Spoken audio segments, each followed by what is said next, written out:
Hello televiewers, good evening and welcome to Prime Hour on My Media Prime. We are this day going to be looking at the meeting that held yesterday in Yaoundé by some leaders of political parties. We're talking about the leaders of the Social Democratic Front that was represented by Honorable Joshua Osei. We're talking of the CRM party led by its leader, Professor Maurice Kamto. We are also talking about the current leader of the UDC party, Domainu and Joya. The USDP that was represented by Prince Ekoso and a host and two other parties. They met yesterday and announcing to create a platform that is going to seek ways for the opposition to work together, beginning with the push for a consensual electoral code that has been dividing the political class for decades now. We also are going to be looking at the call by the National Commission for the Promotion of Bilingualism and Multiculturalism. A communique came out yesterday launching a campaign against hate speech and xenophobia. They're asking the question to Cameroonians what it would take to regulate hate speech and xenophobia. We thought that we should discuss this today and also get what you think about it. How do you think hate speech could be regulated in Cameroon? We discussed this with our panelists who are seated already. Apostle Ambe Valentine Gua, our consultant, is in the house. Good evening and welcome. Good evening, Mr. Leo. Good evening, my co-panelists. Good evening, Cameroonians and viewers of Prime Hour. It's a privilege again to be here to discuss issues that concern our nation, Cameroon. I want to greet people of the Couples Corner and encourage them for what they are doing. We also are going to be discussing with Professor Mark Anthony, who is a Pan-Africanist. Good evening and welcome. Thank you, Leo, and good evening to my fellow panelists and to the million viewers of My Media Prime. Today is another day that the Lord actually has permitted that we should gather on this particular platform to use as a means to actually educate you. And we believe that whatever we'll be saying here this evening is practically going to be for your education and nothing more. And that also is going to be our opinions. Thank you. We are also in the company of Prince Joel Mokage. He is a journalist and a regular panelist. He's been away for some time. We don't know whether he traveled out of the country or he was taking care of somebody in Susa. Good evening and welcome. Thank you very much, Mr. Leo. Good evening to co-panelists. Like we did announce, special good evening to the peace-loving people of Susa and Fiko subdivision and those of Mongo, actually in Jombe Pinja, and to the people of Misaje subdivision. Okay, we are going to be struggling to get through to Ndifo Richard out there in the United States of America. Okay, he's ready. Ndifo Richard, good evening and welcome.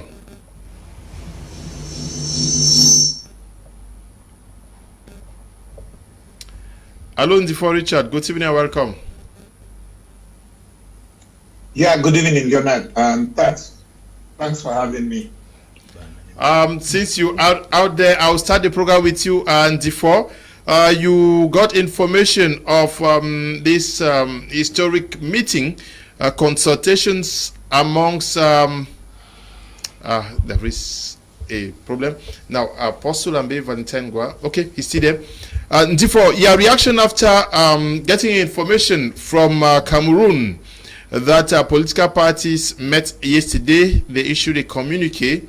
You felt that that was the right foot towards the right direction?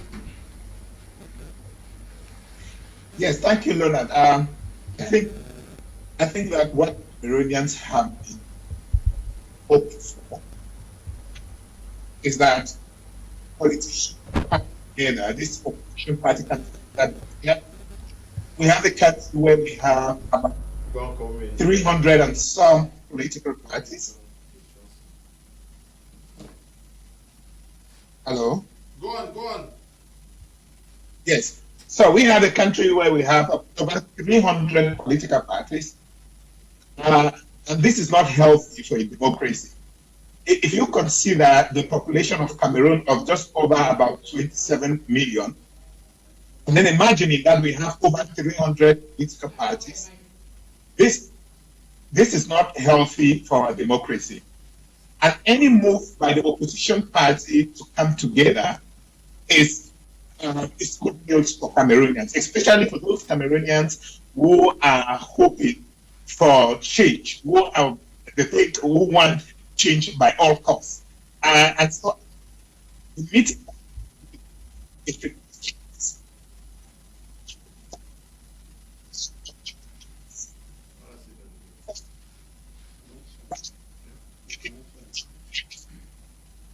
show, like somebody said, it should go beyond just the photo up. So it should go beyond just a show for people to see that they are coming together. And we expect to see something very concrete from them. You see, Leonard, initially we realized that position parties to the last minute, 5 days to the election, a week to the election, to start talking about the possibility of coming together. So if it's coming together at this time, we see how that's something any right-thinking Cameroonian, anybody who hope for change in Cameroon should applaud. Okay. Apostle Lambe Valentine Ngwaya, first reading from what transpired in Yaoundé yesterday and today.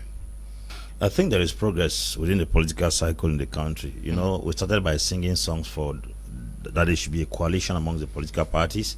We've sung that song for so many years, and the fact that they have thought it necessary to meet together is a giant stride, even though we have not confirmed if the coalition has taken place. And then they are coming together to approach something very, very essential, which is the electoral code, which is the major reason why the democracy of Cameroon is questionable. But you see, at times, this coalition in most countries, sometimes, if they don't achieve their primary goal, it will make the coalition of non-effect. I want to relate this to what happened in Niger recently. Ousmane Mahane contested with Mohamed Bazoum for the elections. Mohamed Bazoum won Ousmane Mahane after 18 political parties joined the opposition party, gave their votes to the opposition party. 18 political parties joined the opposition party to fight against the ruling party, yet they were defeated. And I began asking a lot of questions. Why should 18 political parties join another political party, then they are still defeated by a single party? It's to tell us that no matter how many parties gather, if the elections are not, there's no strategy and the elections are not free and fair, even if the whole Cameroon gathers, one man has the capacity to win the entire population. So I think this coalition is a good step. We appreciate it. The fact that most of them have stepped down from their high horses to come down and acknowledge the fact that somebody can submit the vote to another person to bring practical democracy is a great stride. We appreciate it, and the purpose for which they gather, which is the electoral code, I think also is a very creative idea. Not to fight, not to rebel, not to bring civil disobedience, but they gather to carry out something very important, which is they press. They have to press harder for the electoral code to change. It has occurred like that in many countries. In Cote d'Ivoire, parties gathered and pressed for electoral code, and changes came. That's how the current president of Nigeria came. Yes. Yeah, there was a press. So I think if the press had the electoral code to change and we have free and fair elections in Cameroon in the nearby future, then I'm sure the coalition must have achieved something very, very important. How did you receive information of the meeting of the 7 political party leaders that met out there in Yaoundé? Leo, it was something that I actually welcomed, because if you look at it for the past years, it has been since 2002, it has been a cry in my heart that most of these leaders should actually come together. And the whole idea of running more than 200 and something political parties in a country where we barely would have about 25 million persons, I think it is not a good move. So if they can come together, it is going to yield a lot of fruit. You see, I went into the statistics of looking at the number of senators that will be involved in that coalition. You look at in the SDF is the only person with 7 senators in that coalition. Then PCRN has about 5. So we look together. We are talking now at when we leave Senate, we are looking at parliamentarians. PCRN has 5, SDF 5. Two. As a councillor. Yes, Yeah. he has a council. So we have 16 parliamentarians in all when that coalition comes to place. Then when it comes to the number of councils, about 30 councils in the coalition. That already means something. And so if they can work together, it is going to heap some strength. And when you look also, it cuts across 4 different regions out of the 10 that we have, the coalition. So I think that their work should be focused not just only on the idea which brought them together, which was actually to reform, to talk about the reformation of the electoral code. It is something good, but there's a lot to do. And it should not just begin here and end. It should be something that Cameroonians should celebrate after. They should say one day some 7 leaders of 7 different political parties actually came together, created a coalition that today has given us this result. If they can go that further, I'm telling you, Mr. Leo, Cameroonians will get to celebrate, because that is advancement in democracy. That's proof that the democracy in Cameroon is taking some steps. You know, we have been used to hearing advanced democracy. I think that this one will surely be, let me use the word, practical proof Okay, of advanced democracy. Prince Joel, we saw 7 political party leaders in Yaoundé yesterday, but we know that more than 300 of them exist in Cameroon, and there is every indication from my findings that many more political parties were approached to come to this for these consultations. What would explain the fact that most of them did not show up? Mr. Liu, I think that is a very pertinent question, but permit me, before I come to it, let me maybe react to the first question you asked. Panelists. Yeah. I think that first of all, it's a laudable initiative that we saw 7 persons who share 7 different ideas coming together, because each political party has its ideology. But now one thing is very clear. I think that most Cameroonians one time have been deceived by the fact that many a time we feel that the current president steals elections. We should be very objective to say that certain parties, I'll give you the example of the CRM, has a majority if they were to go for elections, for instance, in the West region, in the Littoral, and maybe in the Central region. Now, the SDF too in the Northwest and in the Southwest. But now, when you look at it, the CPDM is all over, which means that if these political parties go for elections individually, the CPDM that has strongholds even at the level of small organs becomes a threat to these political parties.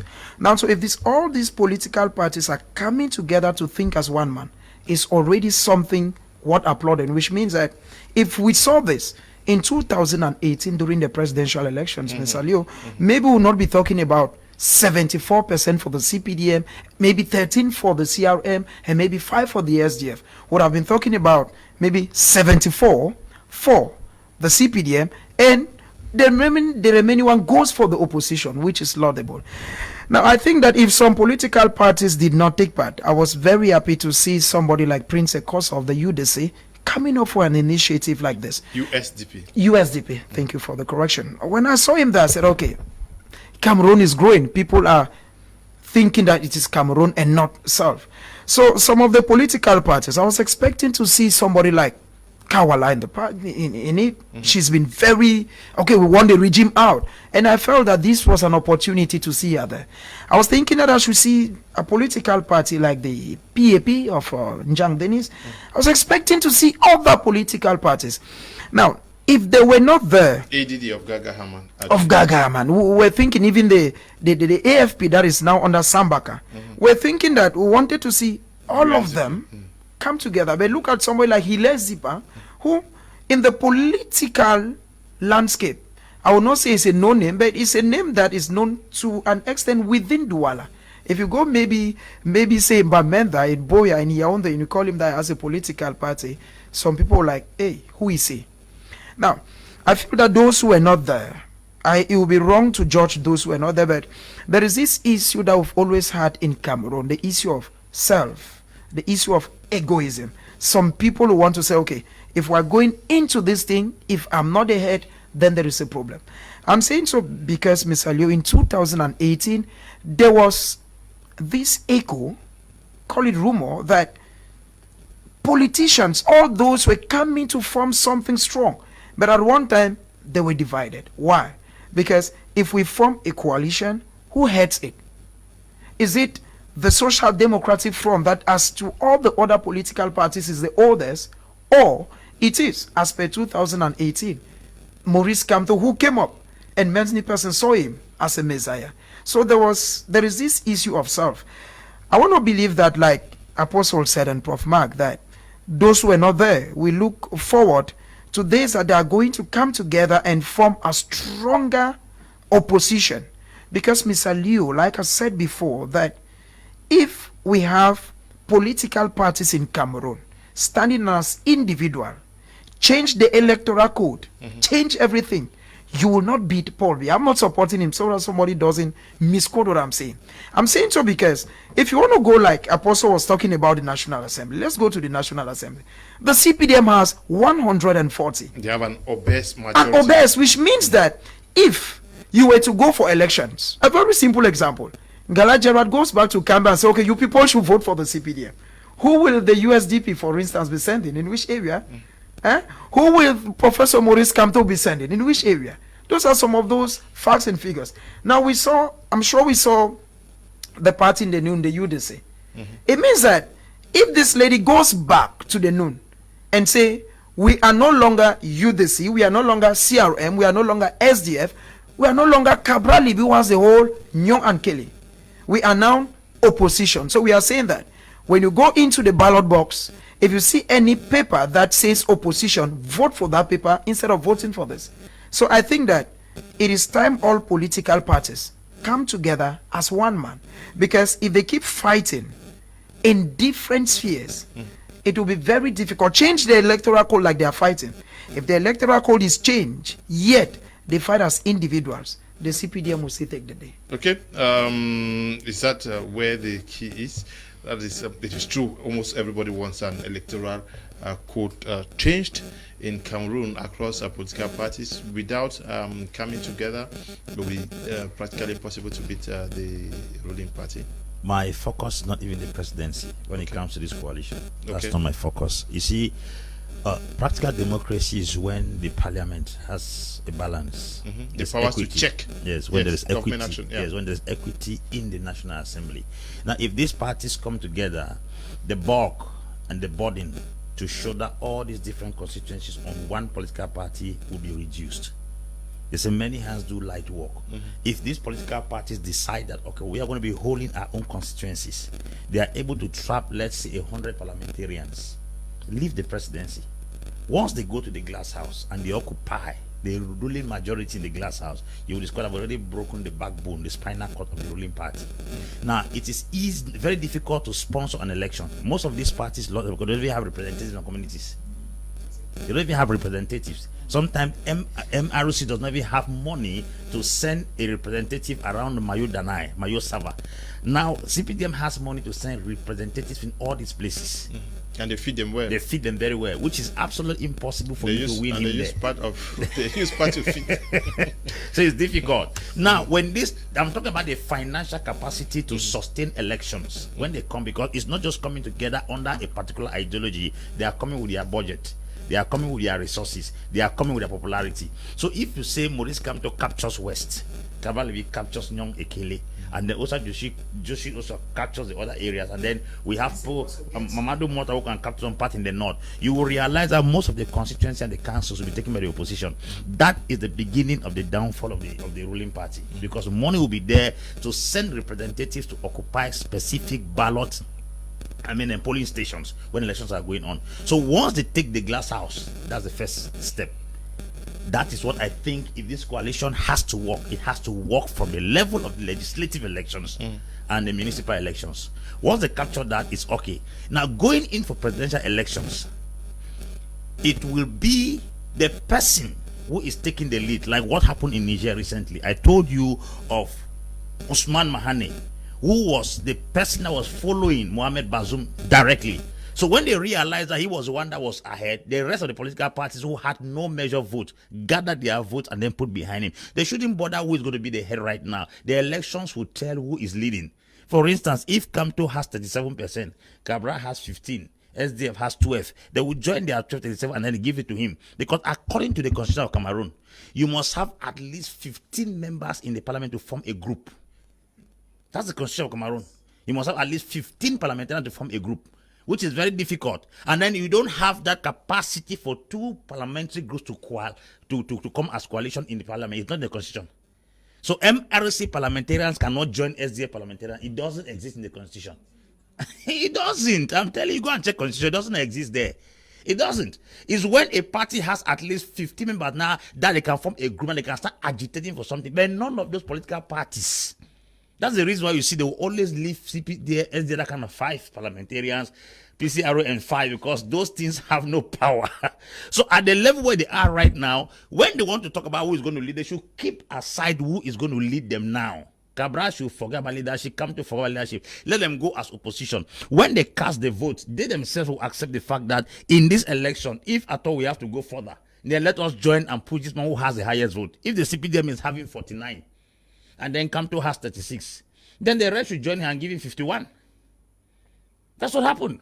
So you realize Mohamed Bazoum now scored 57% in Niger, while the person that followed him had 36. The rest 18 political parties assembled their results and gave to him. He climbed to 43%. So you could not even catch up with the opposition party in question. So let's leave who is going to help, because if they go to the place of headship now, they will separate very fast. Let them go in the area of municipal and parliament and legislative elections. At that level, if they capture councils and constituencies, then I'm sure they are dealing with the enemy from the roots. And Ndifo, Richard, I don't know whether you are there. Ndifo, some people think that the opposition should not form a coalition essentially for the reform of the electoral code, that there are other pressing issues. Do you see like them? Obviously, I agree with that. The opposition needs to go further than just the formation of or the review of the electoral code.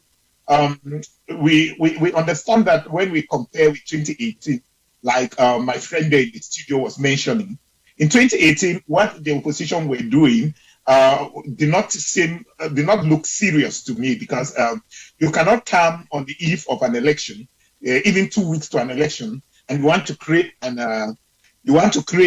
a coalition 2 weeks to an election. That doesn't look serious at all. I also want to agree with my brother there, Prophet Ambe, to say that it is a great idea he brought up that they should target the parliamentary election and the council election. Those are very wonderful ideas. But I want to disagree with him when it comes to the selection of who leads the coalition. You see, this idea of who leads the coalition has been a thorn on the flesh of the opposition for quite a long time now. And I've always had my proposal, and my proposal is that as it stands right now, we know that even this move towards reviewing the electoral code is not going to create much impact, because the BR regime is not very willing to review the electoral code to the extent to which it will disfavor them. And so they will always do everything to ensure that the electoral code stays the way it is, or if they have to review it, it will always benefit them.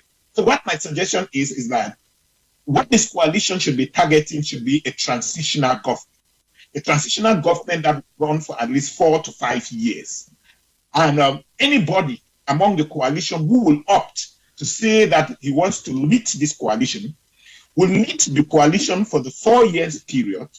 And within those 4 years period, what he will be doing will be to review the constitution, put in place a credible electoral system, make sure that we have an independent judiciary, and make sure that the powers of the president is limited, because we have, well, what we are going through now, the president's power is overbearing.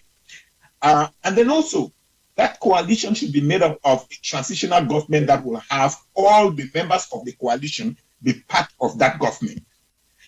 So whoever leads the coalition and up to lead the coalition should know that after the transitional period of 5 years, he will not be eligible to run for the position of president in the next 2 terms at least. He will not be eligible. So when you are taking that position, you know that, okay, I'm taking this position, and in the next 2 terms, I will not be eligible to run again for president. So I think when we put that kind of stopgap measures, it's going to water down the tension and the competition over who leads the coalition. Yes, the idea of saying that the person who have this number of parliamentarians should lead and all of that. Remember, this whole idea came up last time when the SDF claimed that they had more members of parliament, but the other opposition did not see with them, and they claimed that it shouldn't be on the basis of the number of parliamentarians that you have. So if today they want to bring that up and the SDF do not have that, the SDF will also bring up the same argument that when we have the majority of members of parliament, people refuse to give us the position to lead the coalition because people brought up this or that argument. So in order to avoid all of this kind of conflicts, I think they should just get to putting a stopgap measure that will ensure that whoever takes position to lead is not going to run again next 2 terms. Okay, thank you, Andy, for Richard there. What other pressing issue do you think this opposition party should form a coalition for, that is press the government for? Because the primary motive is government fix the electoral code. Yes, but do you think that the coalition should expressly say we are forming a coalition also for this? Mr. Leo, I am a Cameroonian of English expression. And so the primary thing that I should be telling any coalition that should want to gather should be the problem that is pressing right now in the Northwest and Southwest. So that, to me, is one of the very first things that they should put into their agenda of coalition. So if they have to actually create a coalition that is going to affect Cameroon positively, let them press on to solve this particular problem, because when they do that, they'll have more credit than they already have right now. If they succeed in pushing the government to the place where the government can solve this particular crisis in the Northwest, Southwest, I want to tell you that people will see them as solution providers. People will see them as kind of saviors, and if they are seen as saviors, then that will have increased their political gains. And if they have more political gains, that already gives them an opportunity to actually be certain that in any election that is forthcoming, they can get a greater share of the votes that will be coming from there. And apart from that, there is water crisis that is happening almost everywhere, and electricity problem everywhere.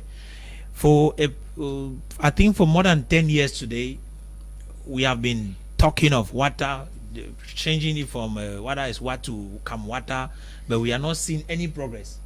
We have water in Southwest, in Boya precisely, in the mountain. We have water catchments there, but we are shocked to tell you here that houses do not have water. It is strange. And if you go to Manfe towards Umojok, there you'll be shocked that there's a place that has not been having electricity for close to 5 years today. And so we need to work on that. And electricity problem is something that is all over Cameroon. So Mr. Leo, if you ask that question, we can list a lot of things coming up. But I think that the basic things that they should target in dealing with this corruption that we see today happening, because I want to tell you that the whole idea of electricity not being able to be disseminated to all houses in Cameroon. Do they have capacity to do that without taking power? Mr. Leo, to press the government for the time being, and while waiting for the time, because we cannot say they are forming a coalition to take power today. It's a coalition that is going to go for election in 2005 and 25. So we should give them the opportunity to form their coalition while pressing on the government right now, because it is their right to make sure that they do that. I just mentioned that if you look at it, they have 7 senators already. Yeah, but in fact, the coalition. The communique that was issued today actually expressly says that they're setting up a technical secretariat and open to many ideas.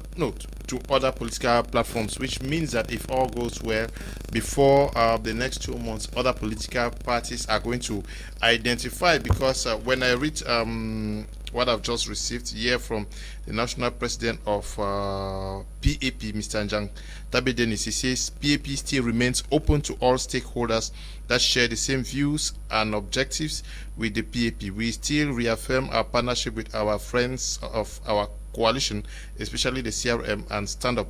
PAP was well contacted in preview of this meeting to say that in the days ahead we will not be surprised to see the PAP and others join. Yeah, Mr. Leo, that's what we expect. We want to see more parties actually join. If that happens, we are hoping that the near future is going to be good. You see, it is easy to create a secretariat, and it is easy for names to come up, but the question is, would they have that burden for Cameroonians? Because that is what is going to determine if they are going to last long. If the burden will be there to see that we do not just go in for the power, but we should go in for the people. If they desire to to come together, they should begin with, do we really have a primary reason? What is that primary reason for coming together? Is it just because the one that they should work on the electoral code, reform it? If that is just it, there is a problem there. But as you ask me, Mr. Leo, it is necessary that they look for issues that are pressing, that actually concerns every Cameroonian on a daily basis. As the people get out there, I want to tell you this: move around. Everybody is crying electricity. And if that can become an agenda in their project, which they tell the world, this is what we have. Okay, some people will say, okay, these people are thinking of us, because the intent is to get the people's hearts. Okay, it's not just to create a coalition; it's to get the people. But maybe if they also press on it, it may prick the government to act in that direction. But strictly speaking, Prince Joel, if the government were to accept to fix the electoral code as it stands, will the opposition take power? Is it possible? Mr. Liu, if the government were to fix the electoral code, I think that the first thing, I think Apostle said something, I want to tie and differ with him a bit. When we say that the coalition should target councils and parliamentarians, this is something. The electoral code itself, if you go to a polling station, in a polling station you have the representative of the local administrator, who is the DO. In a polling station, you have the representative of the political parties. It means that they think everything stems up from who is at head. I think that if the electoral code were fixed, there is possibility for power to change hands. Why am I saying so? I'm saying so because Maurice Kamto, for instance, who has a strong hand in the West region, has a relative strong hand in the littoral and the center, is already sure of a certain percent. The Social Democratic Front of Nijon Fundi, that was represented by Joshua, was the first vice national president. The Northwest and the Southwest, before the crisis, we know very well that has been the strongholds of the Social Democratic Front. We are already talking about progress. Look about the UDC. We know very well that the UDC has a stronghold in the Noon. There's already a percentage there. Look at Cabral Libi, the PCRN, in the Nyong and Kele. That's what I'm talking about, the whole Sanaga Maritime. Now, if these people, Prince Ekoso also of USDP, if Prince Ekoso at the level of the Southwest in Fako, he already has something. Njang Dennis is talking about his open. It means that if we're to talk about Njang Dennis in Manu, that's already speaking something. And I feel that if all these political parties come together as one man, because there is something I've said, if these political parties, Mr. Leo, keep fighting as one man, change the electoral code, take even away the divisional officers from the polling station, take even away any representative and say, go in there and vote, the CPDM will still win. I'm saying so because when it is elections time, each minister goes back to his own constituency. Yeah, but reorganizations are going on now, and I see the CPDM making sure that their militants are registered. They have it. They are coming up with Mr. Liu, that's why, Mr. Liu, that's why I'm saying that. What I'm saying here is, I listened the other day to one of the big hands of the CPDM, Gregoire Warner, on his sister channel, on the 101 program. He was talking about how they raise funds during their central committee. You understand? And that is one of the things Apostle raised, the issue of funding. Because if you go, for instance, in Misaje, and the people were to vote, they know two political parties. They know the SDF and the CPDM. They do not know about the CRM. They don't know about the USDP.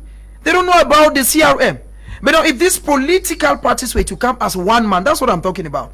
It means that a poor mama who finds herself in one primitive village, in any village in Cameroon, knows that I'm going in there to vote either the CPDM, or I'm not voting Maurice Kamto, I'm not voting Joshua Osi, I'm not voting Prince Ekos, I'm not voting Njang Dennis, I am voting all of them. That is why when you look during municipal and legislative elections, let's take the case of municipal for instance. When you go to vote, you do not, I may hate Cum Leonard for instance, but there is a list of militants of the CPDM or of the SDF. I may hate Cum Leonard, but I'm going to vote. My hatred for you will not cease me voting for that political party. So when these political parties come together as one man, that's where the issue is. Even if we're talking about light, who controls light? We're talking about water, who has water? You don't need, a coalition cannot be formed to march a protest. We saw what happened on the 22nd of September. You don't form a coalition and say, okay, we have decided all Cameroonians come to the street now. A coalition, the objective is for powers to change hands. If powers do not change hands, we cannot be talking about the Anglophone crisis. The Anglophone crisis will be solved at the National Assembly. Okay? Because we've seen people, and we've seen people who've come out to march. We know what the Social Democratic Front said. We will not go for these elections because of this. What has changed? The crisis is still ongoing. Maurice Kamto said something, the same thing. The crisis is still ongoing. The issue is they should come as one man. Once these political parties, Mr. Liu, reason as one man, and they keep away self, like my brother Nzifo said, the issue now is not who leads. Let us keep leadership aside. Can they think as one man? Yes. If they think as one man, then the ballot box is open. When they're going to the ballot box, it will either be green or yellow. If you want the CPDM, you go for green. If you want either the opposition, not a political party. They did a reason like that, then we are one step. Cameroonians are one step towards victory. Okay. As if they were not in victory already, yeah. Victory against... Okay, the CPDM. That has been there for 36 years. Okay. If not, they will sit there for more years. So, Mr. Liu, I'm saying, Mr. Liu, it's not an happy issue. What I'm saying is that without this coalition, in the year 2025, we still have municipal, legislative, as well as presidential elections. And people Paul Biya will still win. Paul Biya will still win. If we, this is the truth. The electoral code is made in such a way, and the way these people are divided. Stay individual for 100 years. The head of state, Paul Biya, will keep winning. Yeah, Apostle Ambe Valentine Angwa. Now, this was just a meeting held yesterday. Today they're announcing the creation of a technical secretariat. Practically speaking, what do you expect to see happen after this? This meeting, that was, you put it this way, the meeting physically held yesterday. Yes. They've been consenting before yesterday. Sure. Yes. For them to have come and immediately they are sending the secretariat means talks have been going the background. Now, if they are setting up a secretariat, it means they are serious. True. That's a clear sign, because we've heard, or in the past, we saw several made attempt to gather. Even Professor Maurice Kamto has gone and gathered, and then they'll snap pictures even with Eddie Kawala. They snap picture and told that there's a coalition. And then very soon elections were coming. Eddie Kawala that she was not part of that gathering. So this one that they are setting as secretariat means I've already set up a budget. They've already set up a team of people who are going to be working in the secretariat, and then they already have a plan carved out. That's real business. Now, the second challenge we have that I think this thing may go further is because the arrogance amongst these leaders, that has been a wall that has separated most of them. I'm sure that wall has been broken down. You know, sometimes it is circumstances that break your pride. Individuals have made effort by themselves to take part. They have realized that they are not competent enough to face the CPDM. So the only way to solve the problem is to bring a coalition that they can be able now to fight the CPDM as one man. Because CRM felt like they could fight government, but government has cracked them down. So how is government going to be cracking PCRN, crack SDF, crack CPDM? It means they want to crack the whole nation. So this time around, the force is going to be very difficult to reckon with. Now, why I'm saying this coalition is very important is this, Mr. Liu. Most of the times we criticize the fact that CPDM did not win elections in the country. It's a lie. It's true. CPDM will win elections on certain reasons, and I'm going to give those reasons why CPDM used to win elections. There are many villages and communities that political parties do not have one representatives. No representative there. We have 56 divisions in Cameroon. In all the divisions, the CPDM has SDOs and DOs there, right to the local community. So whether you like it or not, even in that village, in that way, in Kotokombang, in South, CPDM is there. So imagine a police station where there's no SDF, there's no CRM, there's no PCR, OWIN is there. Automatically, there's lone CPDM representative that is there. Vote. Whether they are voting or they're not voting, he will steal the vote. It is certain. So elections need money. And that is one of the things we have not known. Now, sometimes Mori Kamto can win Arambo Naberi and they say he has won. No, he didn't win. He won in a location. You can go somewhere around with the Kumde. With the Kumde, CPJ has an SDO and a DO, and the DO has a quarter head. So if at all there is no person, and there are almost about 2,000 of those polling stations in some places in Cameroon where the other political parties don't exist there. So who wins there? The administrators of the state. The administrators of the state are there, and they must send someone to go and represent the party. So if we come here, we are coming to contest for of us, and nobody come, who win? It's like two teams are going to play football match. The other team did not come. The match is automatically given to the other person. So what we are talking about winning elections, I'm talking about the coalition, is the capacity to practically be represented even in the minutest community. Tell you. Yes. Imagine somewhere in the south, some villages there around the Pygmies area. There are polling stations there. So when the CPDM gathers all these votes in all these stations where the other parties were not represented, they want to count that they had 56,000 votes in come. You say, how did they manage to get? They got it.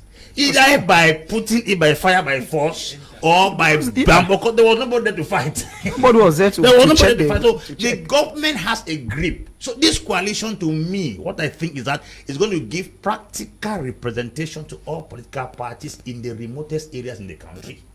Number two, their budget will be heavy enough to sponsor delegates to go represent them, so that people will not, because there is no way you can keep granite close to a rat and not steal it. You eat it. They will eat it. So if they say the CPDM should steal vote, were you there to catch the vote? There was nobody there to see him steal. A thief's strength is only when there's nobody seeing him. So I think we have to go to the point of this coalition. And this coalition is going to help them. It will increase number of delegates, it will increase finances, and it will give parties representative in certain particular locations. So they can go there when they are voting, they say, we were here to witness the vote. Yeah. Very true. We saw what was going on here. CPDM did not win here. Somebody can go. If you look at the case of Nigeria, when Atiku Abubakar was sitting Buhari, they were Abubakar sent people in every community. So where Buhari stood, they had to record with cameras. There are people who are not even in those places. Some places don't even have network. You don't have phone. You don't have who is going there. They will say 30,000 people in this community, 29,000 people voted CPDM. Sometimes not up to 10 people voted there. But because there was nobody there to fight. So the CPDM has the wherewithal. It has the human and the financial resources to penetrate all the nooks and crannies by their different divisional representatives to make sure the elections are given to them. So this coalition, to me, I'm still singing it. It has two functions. It's going to give human resource and financial resource to be practically represented in all police stations. And by that, it can give them strength to really contend and contest. Okay. For Richard, I want you to react to Bertila Ta writing from Douala. He says, good evening, Mr. Leo and all the panelists in the studio. Multipartism is instead helping CPDM to torment the country. Do we need more than 20, 30 parties in Cameroon to show how vibrant our democracy is? That question is pretty much obvious. It's clear that the number of political parties that we have in Cameroon is not healthy for our democracy. I already said in my earlier intervention that 300 political parties in a country of just over 27 million people. If we look at the United States, it is more than 10 times bigger than Cameroon, or even 20 times bigger than Cameroon. Yes, it is true that the United States had some other political parties, but we know that the United States has two main political parties. Having said that, Leonard, I would like to pick from where Apostle Ambe ended. Apostle Ambe made a very, very, very pertinent issue there about the availability of resources.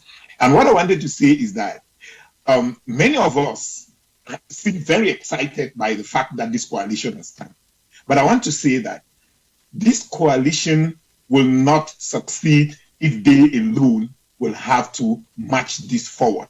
What am I saying? What I'm saying is that to beat Biya, we need much more than just a group of politicians or opposition coming together. What do we need? We need Cameroonians.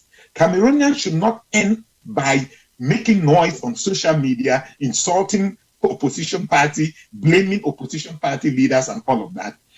Cameroonians need to work to see the change they want to see.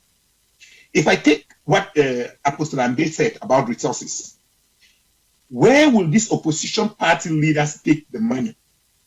What we are talking about here, we are talking about billions of resources. Where would they take this amount of money from? Even Biya cannot get that money from his own personal account. If he is having that money, it's because he is using state resources. He has state resources at his disposal and he's using that for his benefit. So what am I saying?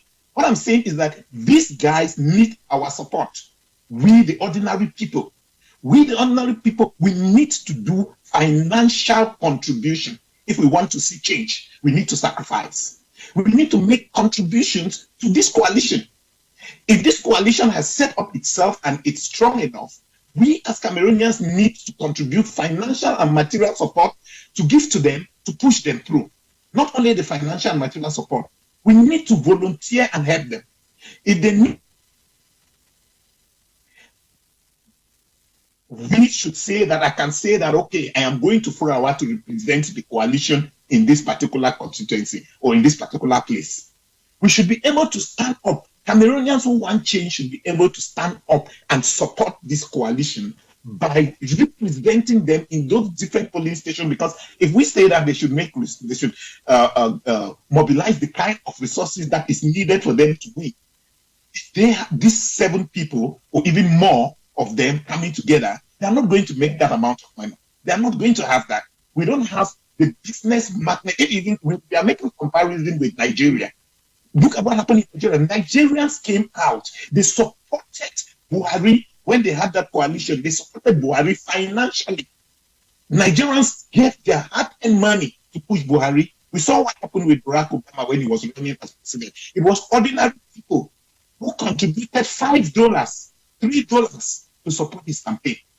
We cannot keep on saying that we need change and we expect the change to without working to see this change happen. So what I'm saying is that Cameroonians must be ready to support these guys because they alone will not be able to do it. So we should not be overexcited and think that with just this coming together, we're going to succeed. Okay. Now, Is this the time to start preparing for the 2025 elections? We saw the coalition that brought Buhari to power. It was constituted, I'm sure, 3 years before the elections. Yeah?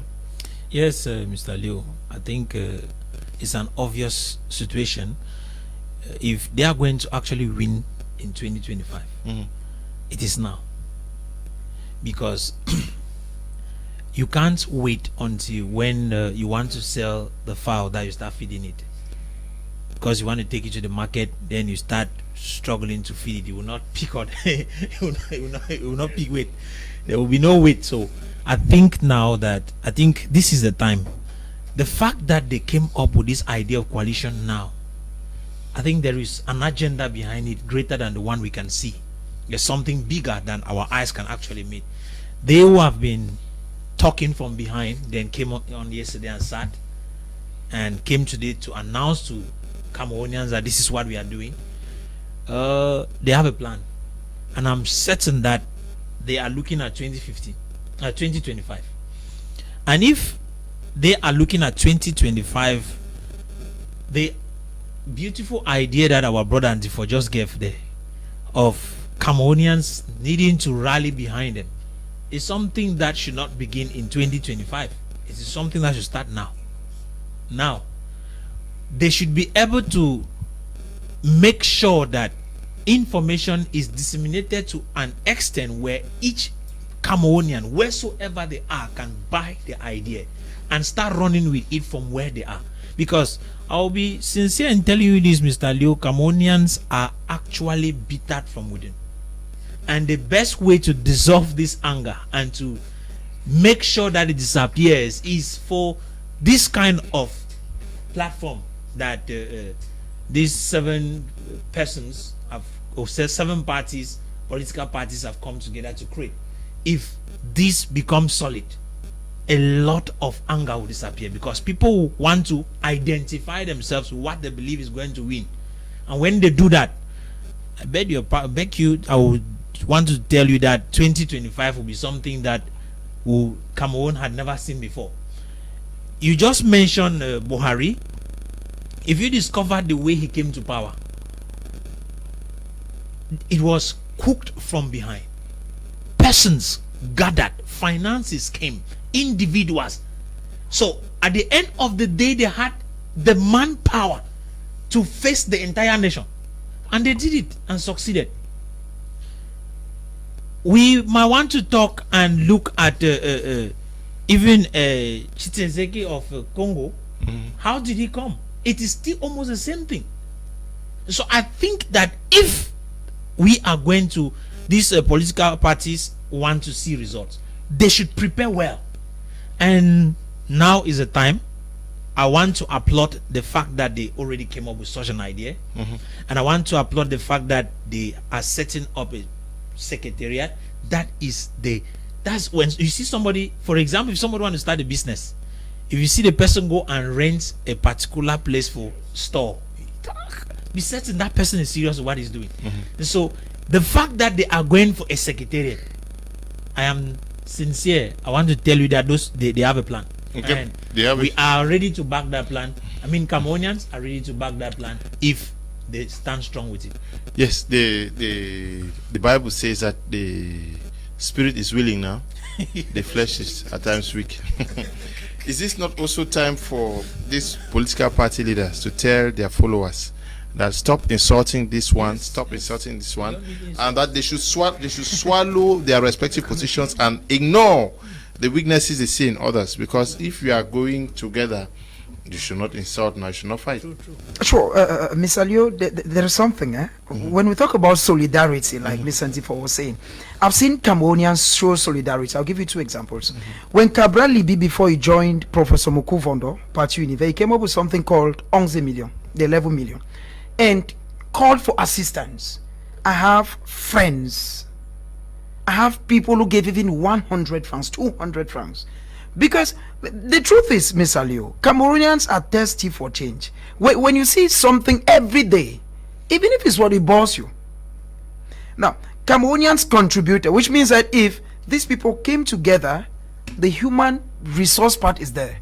Another example is Professor Maurice Kamto. When Kamto came up with something during COVID called Survive Cameroon, we saw how people pumped in money.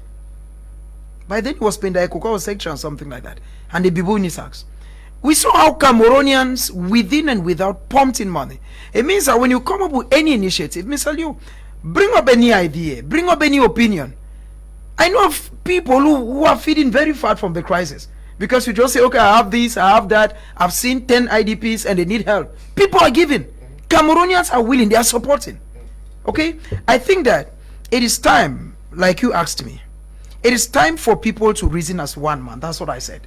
It means that if people should stop thinking about, c'est le président élu, s'il veut être ensemble, ce n'est que Kamto ou non. It means that somebody of the Social Democratic Front should take away the idea of if it is not Yirijibe, then no idea. It means that people of Cabral Libi, they should reason as one man. Because if they don't reason as one man, like you asked, it's a very good question because they should go back and tell their followers, we have today come out in a gentleman agreement that we are thinking as one man. I've seen a communique already from the PCRN party. I'm sure either tomorrow or Monday we are going to, that is explaining the reason for the meeting. Sure. For the militants, yeah. Mr. Liu, and something I must add, since we're talking about a lot of, he who has the power has everything. One thing that we need to also add here is the fact that since this meeting was held backstage, when it came to the public today and there was a press conference at 2, do you know what disrupted? Yes, today. It was disrupted. The administration came in. No, you don't hold this meeting. It means that this thing will not succeed when the power is not there. He who has the yam decides in which way to shape it. There is no divisional officer amongst the 360 that we have. That will not support the head of state. Then you're transferred the next day. A glaring example is what happened to, we should at times be very objective.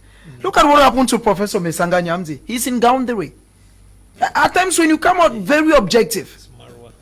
No, Garwa. Garwa. A faculty of the University of Ngaoundé. You're first of all removed as head of department from IRIC and you're sent to go lecture. It means you're not going there in that capacity of head of department. You're going there as, because you're transferred. Transferred means you're going to maintain your position.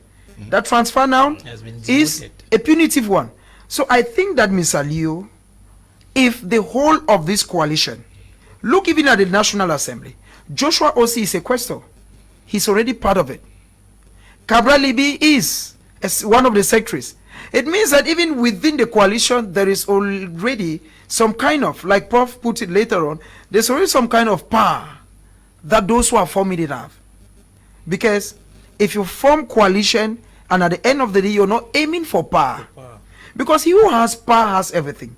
If you look at the way Cameroon is made, it is very true that we have the executive, the legislative, and the judiciary. But in Cameroon, you will not separate the executive from the legislative. In Cameroon, you will not separate the legislative from the judiciary. It's like everything is turning around the same person.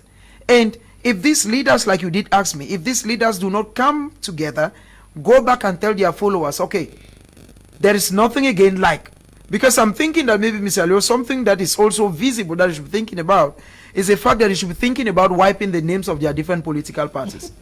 It's very normal. So we are no longer thinking SDF, we are no longer thinking CRM, we are no longer thinking, we are thinking this. You're thinking, yes, because that is how the coalition that brought Buhari to power, yeah, it was an amalgamation of different political platforms. You think that this big man, I am the big man of this party, I am the longest serving, all of that should be forgotten for now? One of the most confused multi-party system I've ever seen is the one in Cameroon. I just have to be very sincere, Mr. Liu. By the grace of God, I've sat on different platforms and TV platforms. It would be amazing to see that these political parties who are not even in power fighting against each other. PCRN's target is not CRM. That's true. The enemy of PCRN is not SDF. The enemy of SDF is not Modegna. The enemy of Modegna is not Kamto. They have one enemy. It's a party in power. And it will surprise you to realize when they come on TV platforms, the PCRN man wants to rub down the MRC man. That's not your enemy. That's not your target. Discrediting another political party that is not even in power is a confused approach to multipartism. I think when political parties come on TV platforms, their primary objective is to make sure they smear down the party in question that is in rulership. Power. Not the one that is not even anywhere and you are fighting. So you see a PCRN man come on a platform and sees an SDF man sitting on the other side. He leaves the CPDN that is in power and begin to attack him by the SDF man. That makes no sense. And this idea of who is head and who is not head, the truth is this. I have said we should stop electing head of states in Africa. We should start electing a head of state. Ahead. Because leadership is the capacity to take people ahead, not to occupy headship. A lot of people are occupying headship who are not taking anybody ahead in life. Now, let's look at the credibility of the leaders. Because we are not just looking for a leader. We are looking for somebody that is competent enough to manage affairs. Amongst all these leaders, nobody will tell you who is a leader. It's a crowd that will tell you who is a leader. These leaders believe that they know. There is a population that will tell you. Most of us, we come here and we talk. It's a crowd that will tell you who spoke well and who didn't speak well, who is doing well and who is not doing well. That's the truth. So if we want to know who is a leader among them, it's but certain is the population that will tell us that the person we think that is qualified enough to handle this coalition for now or a transition government within this period is this person. Like what happened in Sudan. When Omar el-Bashir was kicked out of power, there was an executive council of 11 members, 6 civilians and 5 military generals. Within these 6 civilians, there was a person called Abdallah Hamdok. The challenge that came to Sudan was an economic challenge. The prices of goods rose, and the poor went into the street, and that was how Omar el-Bashir came out of power. They looked at the portfolio of this man and saw Abdallah Hamdok has worked with the Economic Center of the United Nations Africa and managed economic affairs. The crisis in question was an economic challenge. Sure. They had to bring a technocrat in the economic domain, Abdallah Hamdok, to end that coalition. So I think what is on ground right now, who is among these men who has the capacity to handle what we are facing right now? Not a matter of show, pride, reputation. We are looking for the technocrat that can be able to, we can hang on your shoulder, you carry all of us cross this Jordan to the next side. That is what we are looking right now. And the population themselves are the one to look at you and tell you that this person is a leader. When Moses died in scriptures, there were 3 leaders in question. There was Aaron. There was Miriam. Those ones that died. There were people there who were to lead. Population looked at the crowd and said, we have seen Joshua. This is a man that has the capacity to lead us. So they had to submit. The same way when Elijah departed, there were many sons of the prophet. They gathered themselves and went and submitted at the feet of Elisha. People know who is a leader. So the idea of looking among Cabral Libi, Maurice Kamto, Joshua Osi, who is a leader, we, the population, know who we can entrust our confidence in his hand to take us to the next side. So they shouldn't bother about that. They should leave down to us, the crowd. God will do their job. No, we, the Cameroonians, will go. We'll know. Okay. We, the people. We know who is our leader. And not God. No, the voice of the people, Vox according populi, to vox democracy, Vox populi, Vox Dei. Apostle, we've heard. Okay, let me take some few messages. I love the man with the black cap. He knows all in this Cameroon. I tell you. Okay, God bless the parties that have come together for a change. Moses on the way. I bet you if these parties are sincere Cameroonians will contribute enough money for them to succeed. They should have the slogan, the time is now, wake up. I see victory in 2025. I'm Kebila, writing from Douala here. Good evening, Mr. Liu. Just want to say my parents and I are really enjoying the program. Your programs are always interesting. Thank you. Okay. 1992 SDF won presidential elections, but magistrates said hands were tied. Now, will magistrate be changed in case of any concerns? Mr. John is writing from Bamenda. Good evening, Mr. Liu. Is Florian from Obili. Yaoundé, I like the show. Florian, good evening to you. Thank you. Good evening, Mr. Liu. Dr. Nde, who has died. Good evening, Mr. Liu. Okay. You say Dr. Dewa has died. Okay, yeah. Very sad situation there. Good evening, Mr. Liu, to your panelists. Mr. Liu, concerning this coalition for change, I need serious work, and since the Constitutional Council is under CPDM, hands may be tied as it to pronounce the winner 1992 for Frundi because of this guy's means business, then something should change. Gerard is writing from Dubai. Good evening to you, Gerard there. Hi, Liu and the rest of the panelists. It's a good thing that the leaders come together in coalition and get a common leader for change of government to be evitable. But in that team of 7, I'm already seeing a Judas Iscariot amongst them. Zhang is writing from Boya. Yeah, but I think this is not the spirit. We should go beyond that spirit, because if we continue like that, definitely nothing will ever change. Good evening, Mr. Liu and panelists. If coalition should have an effect, then they should do so and refrain from elections. Only CPDM should participate, since electoral codes and procedures cannot be amended. Okay. Many persons are writing on the social media. I hope I will have time to go there and read some of them. But let me get back to you. Okay. That somebody's asking Senior Barrister. Okay, Senior Barrister Ashu's party is called the Reform Party. We hope that is going to join the coalition in the days ahead. Okay, they're not part of it. So now he was here with us yesterday and did not make mention of the. We hope that he's going to join the rest. But over to you, Ndifo. Richard, let us look at what the key objective of these consultations that took place out there in Yaoundé yesterday had to do, or has to do, with the electoral code. Fundamentally, what, according to you, is supposed to be changed in this code? Leonard, before I come to that, permit me say one or two things in reaction to what you read in your text messages and what the other panelists were saying. Somebody just made a statement there that you quickly dismissed, and I'm happy you did that.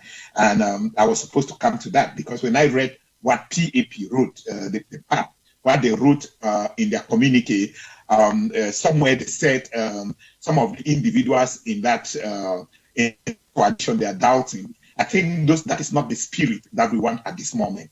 And I think Cameroonians should shun that kind of spirit. They should shun that kind of skepticism, that kind of doubt that people are trying to put into the minds of others, because that is exactly the same reason why we are still where we are today. Each time any strategy is brought up, you have people coming up with negative ideology to water it down. Having said that, the next thing I want to talk is about this issue of opposition party attacking each other. I think that this coalition should put in place, first of all, the members of the coalition should sign an undertaking that anybody who goes out to the media and says anything that discredits the image of the coalition will be sanctioned, or maybe they should even just ban any kind of statement from any of the members of the coalition that would discredit the image of the coalition. Again, the coalition can put in place a communication structure within the coalition that will be the only structure that will channel communication information from the coalition to the public. And also they can put a conflict management structure within the coalition that will manage differences and arguments within the coalition, so that they don't allow it come out in the public, because those kind of statements and arguments that comes out in the public, like what happened with the SDF, is not healthy for any group, because it sends out a very wrong signal and a very wrong message. Now, coming back to your question, sorry I missed it out. Can you just rephrase your question? What needs to be changed in the electoral code? Because almost all of them are saying that they want a new electoral code, or some aspects of it are changed. Yes. First of all, we know that a lot, whether we like it or not, have been done to improve our electoral code. Without being biased, I would like to give credit to the SDF for doing a wonderful job in pushing the government to have improved the electoral code to this point. Because before now, what we had as the electoral law and the electoral system per se was a total sham, especially when we have to do with things like electoral register. The electoral register was a total confusion where somebody registers in Manu and finds his name in Boya. I think that has been handled to some extent. We don't have that kind of terrible mistakes, and we understand that there is no system in the world, even in the United States, that is perfect. There is always some small issues that need to be fixed. The fundamental issue about the electoral system as it stands is the management of the electoral of elections. The management of the election is not independent. The body, the organ that runs the election in Cameroon is not independent.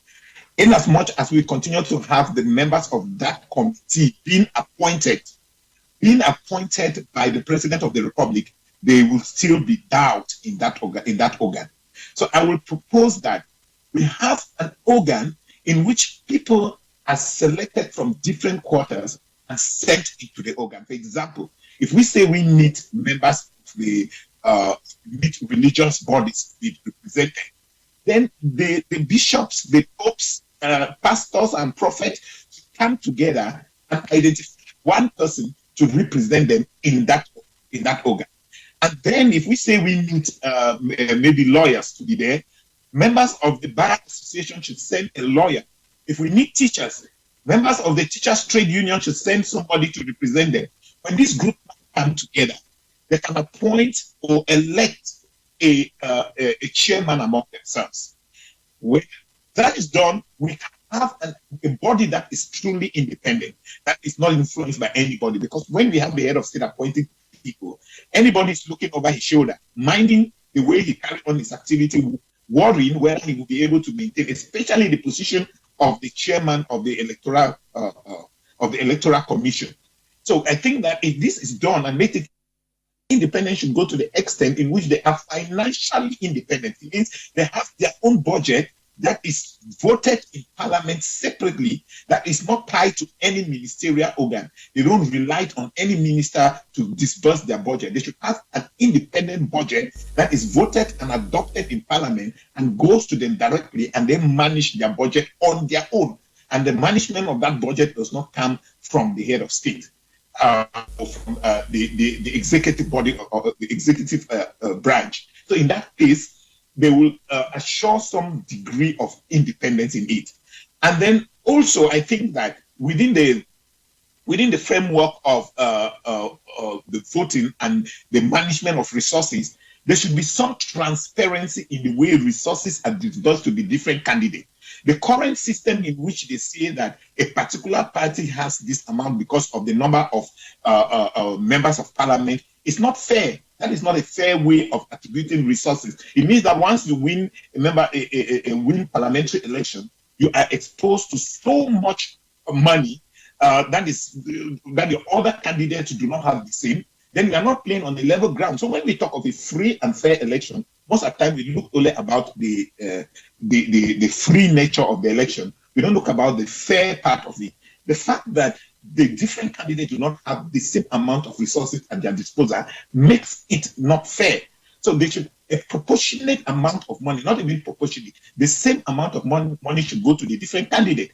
What makes a candidate A better than candidate B to have more money to run its own campaign than candidate B? Either we are doing that, or we say that every individual runs their own budget. They look their own money. The state does not sponsor that. Daisy writing from Kumba says that good evening, Mr. Liu, and to all the panelists, Mr. Liu, you are doing a good job. All your topics are always very enriching and interesting. Coalition is a good thing.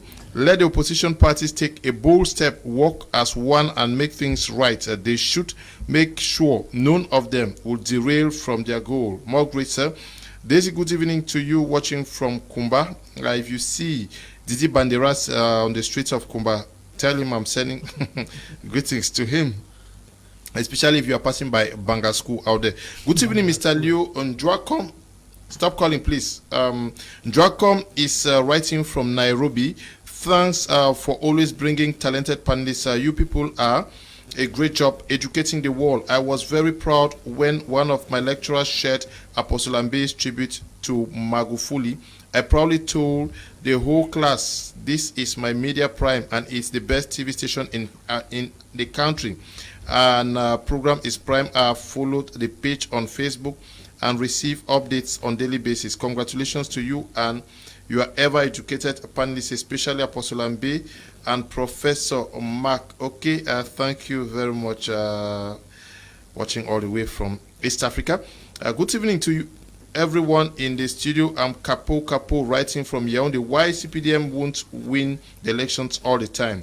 Have you people forgotten that the government has the military that have been put in place everywhere in all the regions? The CPDM must ever win because there are military everywhere. Oh, I don't know whether it's the military that is voting. Good evening, Leo and the co-panelists. There was a literature textbook, The Beautiful Ones Are Not Yet Born, written by Aikwe Ama in the 80s, which means the real leaders of Ghana were yet to be chosen. And we have seen them in Ghana. I want to say the real leaders to liberate Cameroonians from hell of suffering are still to be chosen, and not among the political parties of today. BJ is writing from Kumbu. Good evening to you. Mr. Leo, good evening to you and the fellow panelists. I really doubt whether the opposition can stand in a united front and shake and uproot the bad foundation that was laid in this country, which is responsible for the current challenge we are in. My prayer is that they should form a united front, please. They should form a... Your mics are on, please. We are in... My prayers is that they should form a united front without any interference from France. Join me in prayers, my apostle. Alfred is writing from Yaoundé. Hi, Mr. Kum. Good evening to you all. Electoral code reform is not important than the war in the southwest and northwest regions. Ene Ejome, writing from GRA in Boya. Good evening to you.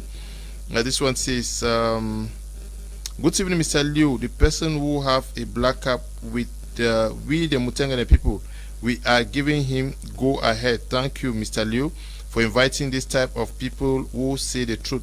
I love your program. Daniel, writing from Mutengene, and I believe the man with the black cap can rule this country. Okay. Good evening to you, Daniel, writing from Mutengene.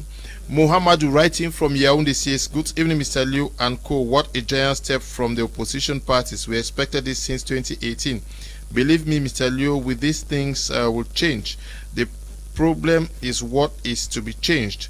I have asked many politicians in many occasions, but it's like they have no idea about what is to be changed. Atamaya Jean-Claude says, greetings to everyone in the studio. It's Atamaya Jean-Claude. To me, I think the electoral code is okay according to the constitution, but what makes voting to have fraud is the election management body. I stand in the aspect that an independent body should be involved in the management of elections in Cameroon and not the regime in power. It's certain those at the coalition are future prisoners to the regime in power. They should tie their belts very well. Okay, the management of the elections, that is Elecam that we are talking about, is also part of the electoral code. Yeah, that is what many persons don't know.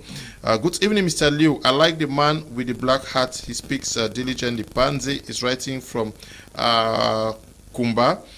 Good evening, Mr. Liu. Thanks for the program. To really say it, if there is one, they will be stronger than the existing government. Yes, many persons are throwing the blames on the opposition parties. But the fact that they have come together, like for Richard said earlier on, is this also an opportunity for Cameroonians to once again get the more interested in politicking, in taking part in politics?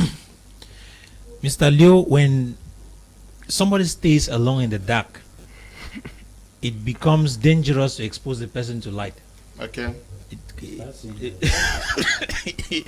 It is possible for the person to get blind.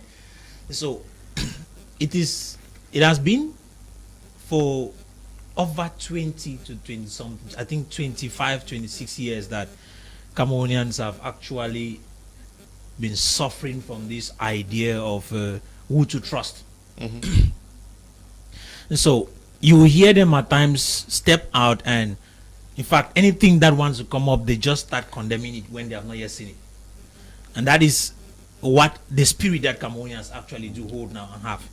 And so in relation to my perspective, I want to advise that it is time for us Cameroonians to stop making conclusions before we actually see what is in the back.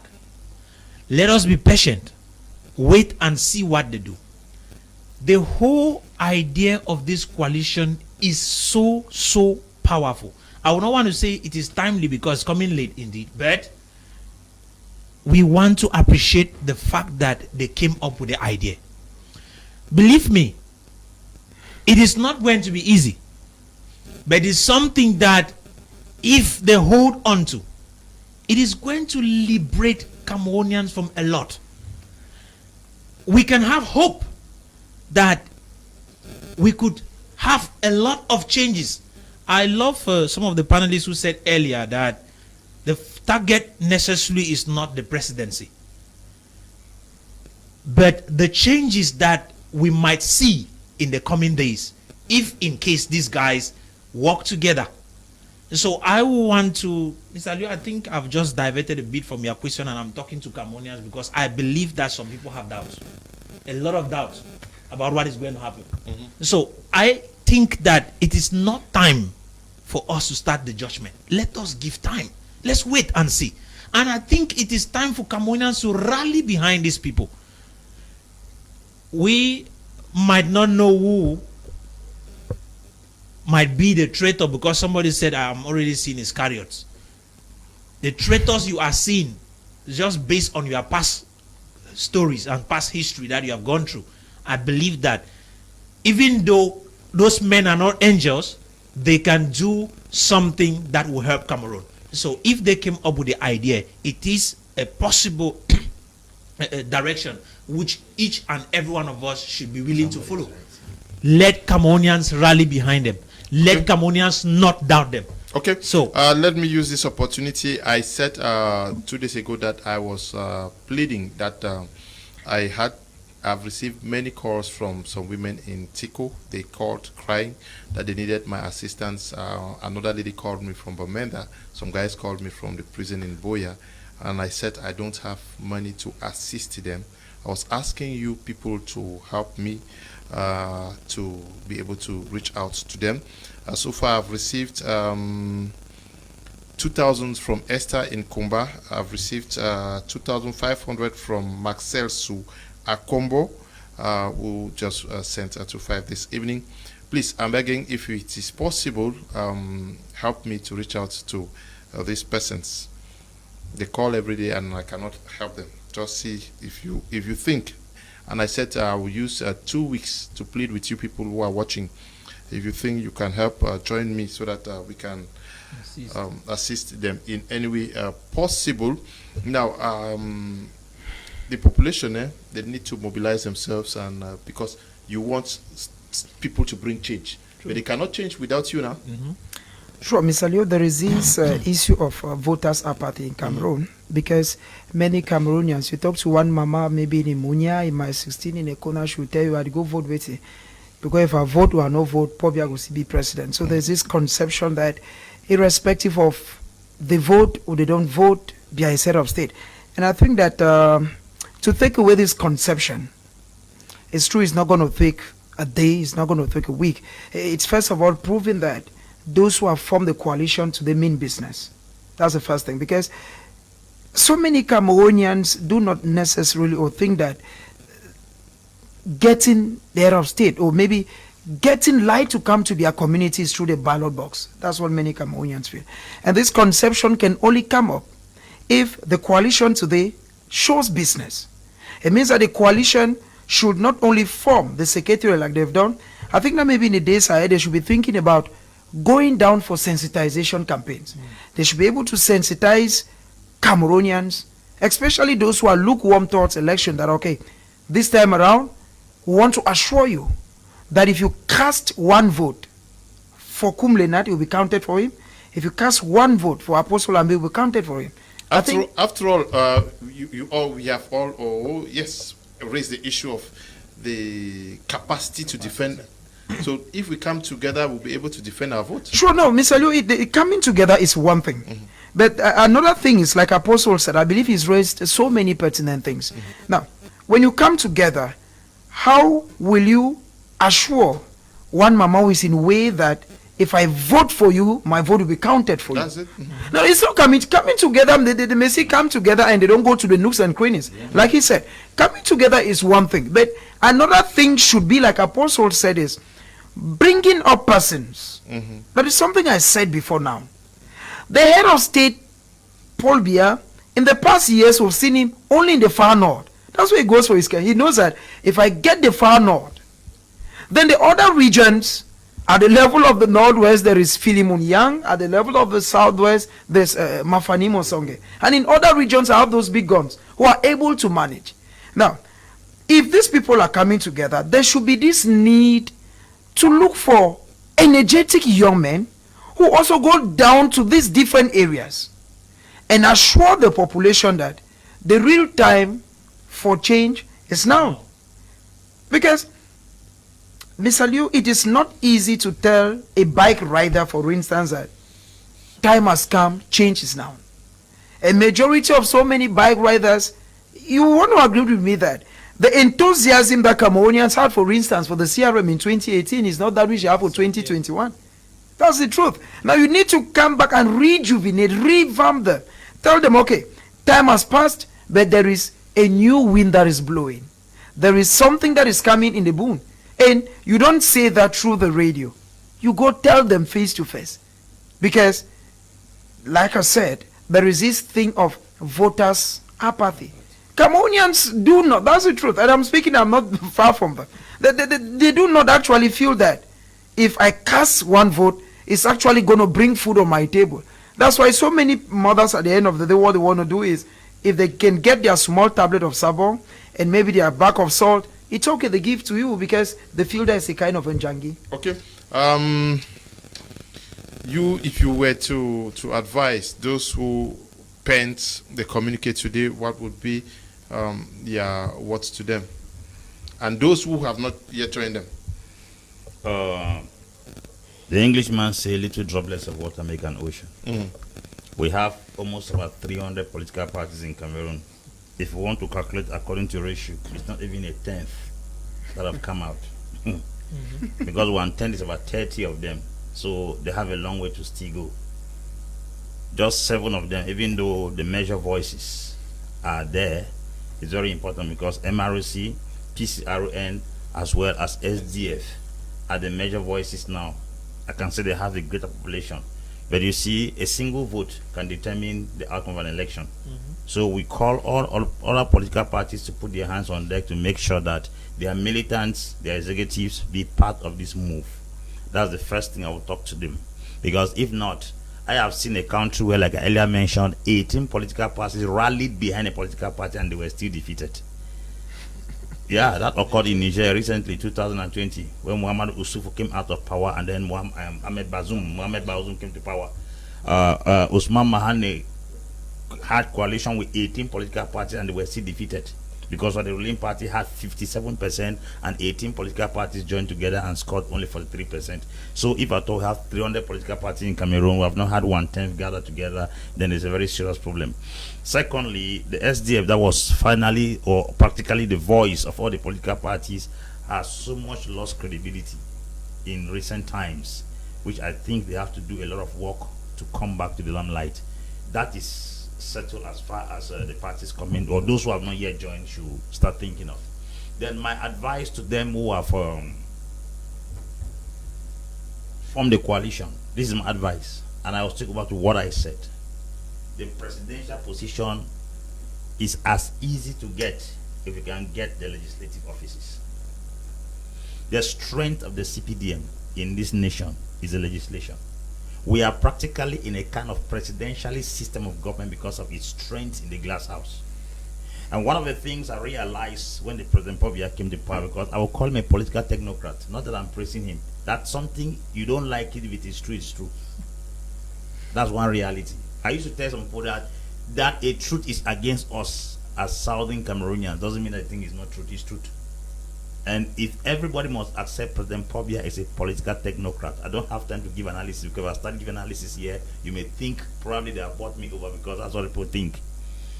A man that comes to power and then technically woos all the other opposition leaders and bring them to a place where they begin to see reasons with him. And then when he begins to take a man like Beluba Maigari, who was of the UNDP, because we know that it was a threat in those days, appointing him minister already break his spinal cord. Indirectly just turn UNDP into some kind of CPDM. That's the reason why when I talk about coalition, you will not see UNDP. The UNDP the party has 16 seats in the parliament. UNDP has 16 seats in the parliament. Yeah, we don't have time, man. Can you just learn? That's what I'm talking about. I'm answering the question you asked me now. No, you are going to UNDP. No, you are saying UNDP should join them. No, I'm talking about the political parties that have. Why is it difficult for it to join? Okay, What? you want UNDP to join them now? Is it not an opposition party? Yes, that's what It's I'm an saying. opposition. It's an opposition party. Even now. Cheruma of the Yes, it's an opposition FSNC party should now. join. That's what I'm talking now. I'm saying that we have never had a 10th come together. A 10th is 30. Yes. But we have 7 out of 301 political parties in Cameroon. So everybody should join. So 20 are with the if ruling the party. force has to be really strong, then they have to come together. 20 are with the ruling party. Yes. So then now, if I'm talking about if they have to succeed, they should not be anticipating for presidential office. They should go more for the legislative and municipal offices. Once they catch those offices, it will be easier for them to win presidential, because the strength of the CPDM party is that it has the capacity through its councils, DOs and SDOs to reach all those divisions. Okay. And for Richard, last question to you. You came up with a write-up today with a blueprint or a strategy that you think would work to see this coalition not waste. Can you remind our televiewers about what you had as a proposal? A number of issues, some of which we have already elaborated on here, and most importantly, the fact that Cameroonians need to rally behind these guys. That is one issue, and that is the main issue in my write-up. That Cameroonians need to rally behind these guys. Leave it with them alone. We are not going to go anywhere, because it is not just about them coming together. It is about Cameroonians rallying behind them. That is one very important issue. And then another issue that is also very important is the aspect of division among the opposition party, and not only among them, among their supporters. Their supporters and the opposition party should work very hard to ensure that there is this issue of fighting each other on social media is not helping them. They should rather fight the one enemy. But there is one thing that I have not touched about, the issue of voter mobilization. You see, the reason Biya wins all the time is because he is able to instill in Cameroonians the belief that elections can never remove him from power. When he does that, he disenfranchises a great majority of Cameroonians. A majority of those who don't go to vote are people who don't like him. And a majority of those who go to vote are mostly his supporters. We have been boycotting. We have used boycott as a strategy. My idea is that, can we try something else now? Because we cannot just say that in 2018 we boycott election, and then we sit quiet, and then we wait for 2025, we boycott again, and then we sit quiet, wait for the next, and we boycott, and nothing is happening. The big man is still there. The very person is still there. Nothing is happening. So we cannot keep using the same strategy over and over and over and expecting a different result. It doesn't make sense at all. So what I am proposing is that there should be massive mobilization of voter registration. People should massively register. These guys who have come together as the coalition should do a great job. They should do much more in educating people, creating confidence in the electoral system. They should do more in creating confidence in the electoral system and telling people that if they come out massively to vote, they are going to overcome the rigging machinery. So what we are expecting that Cameroonians should do, that ordinary Cameroonians should act as volunteers, go down to the different communities, move from neighborhood to neighborhood, go down to churches, talk to their friends, why it is important for them to enlist in the electoral register. That is what Biya has been doing. Biya sent his army of militants and elites on the grassroots. Why the opposition keep wasting their time on the social on media houses castigating the electoral system? He sends his army of elites to the rural areas, to the communities, to tell them to enlist in the electoral register. That is where his power is. We should stop wasting our time condemning the electoral system because Biya will never change it. Biya is not willing to change it, and he will not change it. Work with what we have. Try to overcome what we have. We cannot keep sitting there and complaining about the electoral system. Cameroonians should massively, not only massively register to vote, but talk to their friends, talk to their relatives, their neighbors. Talk to them to register in the electoral list and massively come out to vote. Let us try that other option and see how it works. We should massively vote. And not only massively vote, Cameroonians should make financial and material contribution to coalition. Make financial contribution. Okay. Offer your time, energy, your resources to sacrifice and volunteer. Go to the different polling stations. Help them to campaign. Help them to stand and act as Okay, Ndifo, thank you very much. Ndifo Ferdinand says, I expect to hear from your panelists more essential issues that makes electoral reforms indispensable. Distribution of seats, South region, 400,000 people. They have 11 MPs. Northwest has 1.9 million people. They have 20. I agree totally with what Ndifo Richard is saying. Good evening to you, Deputy. You must be watching us from one corner in Bonaberry. Deputy, for long, you have not called me over. Please invite me out. Good evening, Mr. Leonard, and greetings to all the panelists. Cameroon's democracy have no hygiene. Democracy is a competition of ideas. All Cameroonians are same in situations that each and everyone describes the president. Cameroon have the better president in Africa, and Cameroon particular. His workers failed him, so we should not blame him. Let us forget about our differences. Let us make Cameroon great and great again and again. Thanks. It's Ben writing from Kribi. Ben, good evening to you. Good evening to you people in the studio. You are doing a great job. At least our hope of voting is live again. I'm Esther, writing from Bamenda. Good evening to you, Esther. This one says, no, this does not concern us. Okay, God bless you too. And for Emmanuel says, greetings to all the panelists, especially Prince Joel, who was my Form 5 classmate in JHS, Mr. J, in 2011. The initiative by some opposition parties is what we have waited for a very long time. Never too late. We are behind them.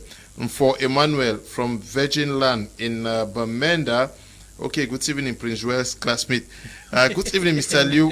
Bashiru is writing from Way Village. We are just to indicate that we are getting you from this end. Always interesting. Thanks. Okay, Bashiru, greet all the Republicans out there in Way Village. Okay.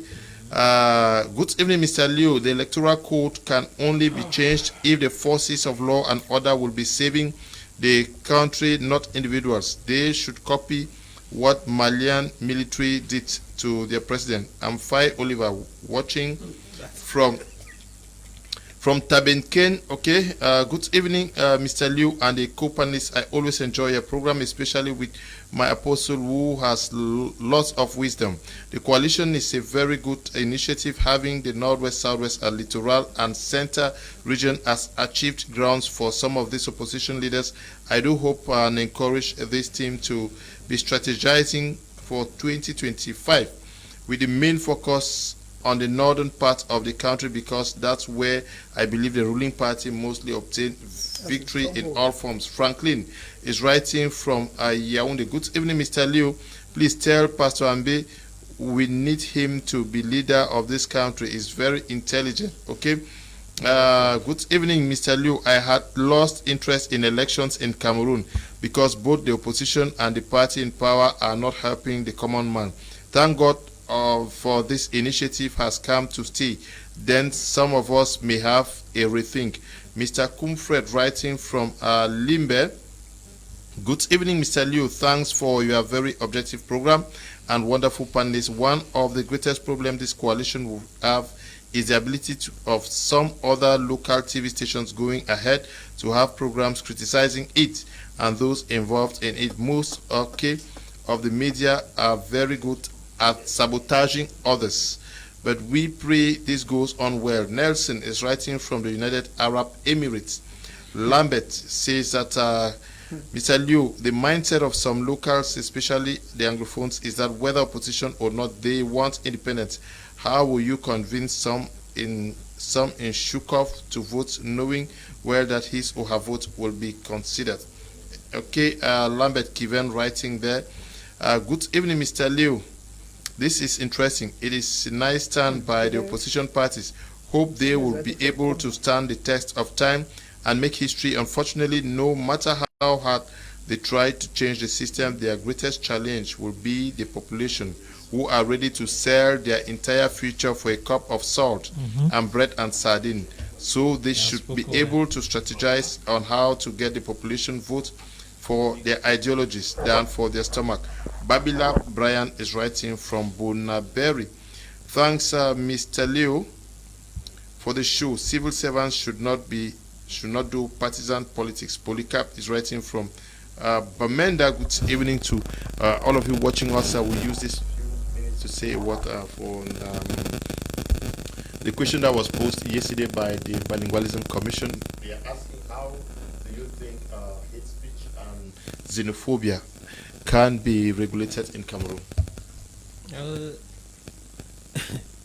It is a funny question that they are posing, because already they have the instrument for that. And the Bilingualism Commission was set in order to resolve such kind of problems or solve those kind of questions. I think that the law that came, I think it was 2019, that was actually promulgated to in 2019, is actually a solution to the hate speech problem. Because when you go looking through that particular law, you realize that there is punishment that is attached to hate speech. But what happens is the inability to put those laws into practice by those concerned. Since 2019, we have heard more and a lot of persons actually use hate speech, and nothing was done to handle them, to punish them. Which, if in case one of them actually was punished, when I'm talking precisely those in leadership positions. Because if you follow I think we don't have much time. Yes. What should be done? What should be done to regulate it, according to you? We should refer back to the commission members. It is not a matter of commission. Let the law be put to practice. Okay. When the law is put to practice, you will see changes happen. You will see results happen. You will see people who stop doing that. But when the law is not put to practice, and worse of it, those who are supposed to be putting the law to practice are the ones practicing the hate speech. When you see that, what do you expect? Cameroonians will fall along, do the same thing that their leaders are doing, though they have a law that has been put in place in order to deal with hate speech. leaders who are unable to go in for political debate and debate without insulting, without using tribal differences to insult people. Such persons should be put to justice. Let them be brought to book. When that happens, Mr. Leo wants to be sincere. At the end of the day, the government, if the government puts that law into practice, Cameroonians will follow suit, and there will be no hate speech among Cameroonians. Because I will be sincere, hate speech has created a lot of violence in Cameroon than you can think.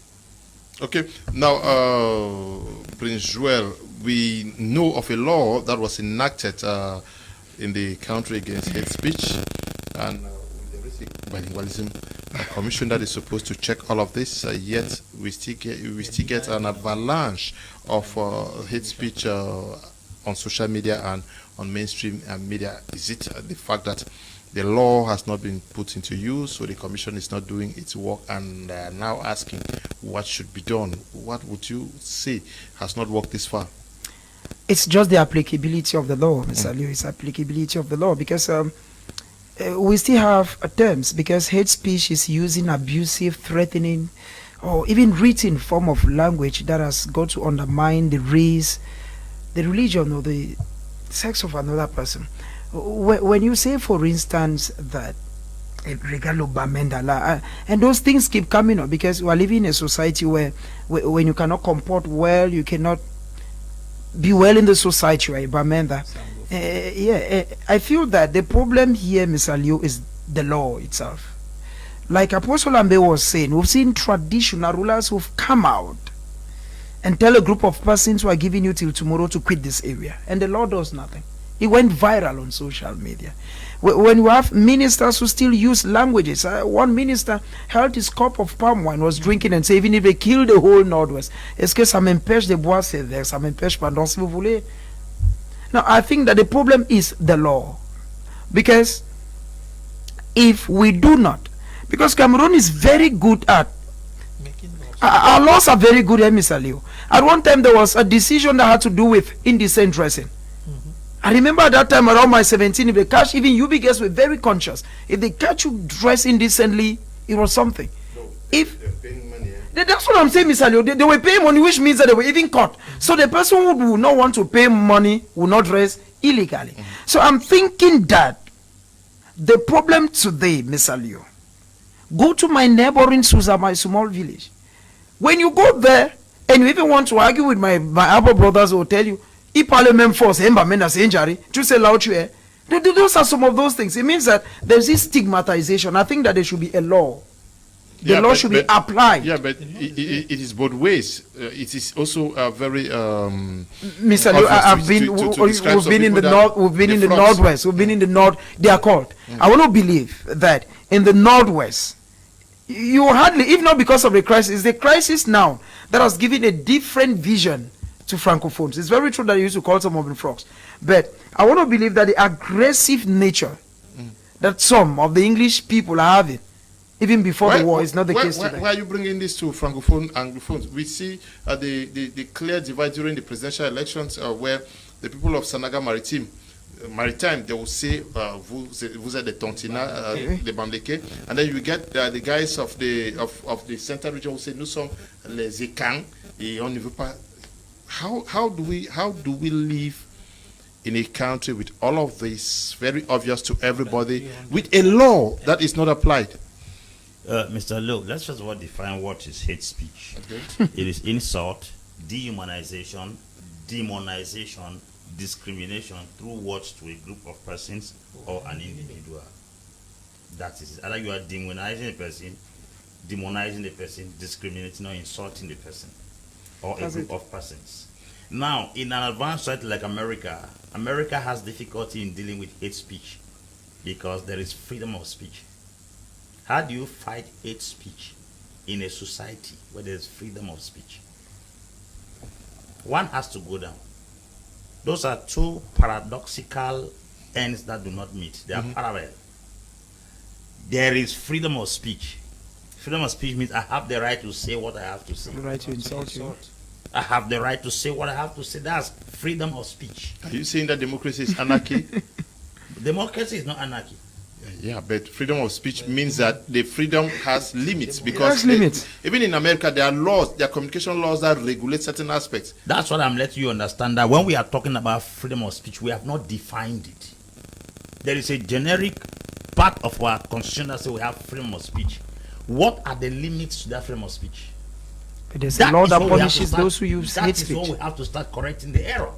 If we have freedom of speech in the society, then what are the things Freedom we are means not you should permitted? insult. No. And the fun thing, I'm landing.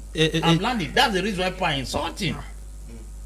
Because the freedom of speech have not been defined. Limits have not been placed on the freedom of speech. No, are you No, saying that no, people are no. are not taken to court for defamation and libel because there is freedom of speech in Cameroon? They are taken to court for defamation. You are talking about defamation of an individual. When somebody throws a word to a group of people, who is they addressing? Cockroaches from dogs, Northwest, rats from Northwest. Are you Dogs. from Northwest?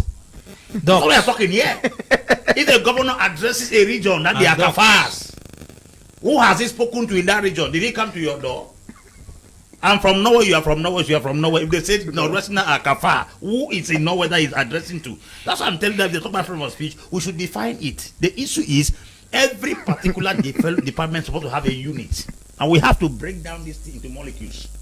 We have just left chunks of information without breaking them down into little molecules. When we are saying that le tong tina is the whole of West. I'm from Bate, Baham, Babusam, Fundi. Who are you attacking? That is the issue. I'm talking that we have to get down, break these departmental structures to molecules. What is the limit to a freedom of speech? That's what the communication in the nation is supposed to tell us what to do. Rats, 2 cubes of sugar. Dogs. How do you explain that? Someone will leave Messager, or another person leave Gotutunja, another person leave Mongamo, another person leave Guzang and say we're the ones that they call sugar. There are people who have not accepted that they were called sugar from the Northwest and Southwest. So I think when we are talking about freedom of speech, we have to break down that particular statement down into molecules. What are you permitted to say first? And where are you saying it? Because I can abuse an old woman in my room, will not make any news. What caused the Rwanda genocide was a message on radio. If we don't know the gravity of hate speech, what has caused xenophobia in South Africa is common words. So if we are talking about managing hate speech in the country, there must be a guiding principle and a particular law enforcement department in charge. By the time they sample 1 or 2 or 3 persons, the rest of the persons will be very careful. But when we keep saying that, how are we going to, who is supposed to solve that problem? Because it is the government that has to enact the law. No, the law is enacted already. Applicability now. They should enforce the law. They should enforce the law. Sorry, yes, that's the right word. They should enforce the law. The law should be enforced. Okay. And how do you enforce a law where some people who are the lawmakers are equally victims of this part? You know, lock where they make the law themselves. They put the law, lock some of them. And for Richard, how do we regulate hate speech, xenophobia in Cameroon?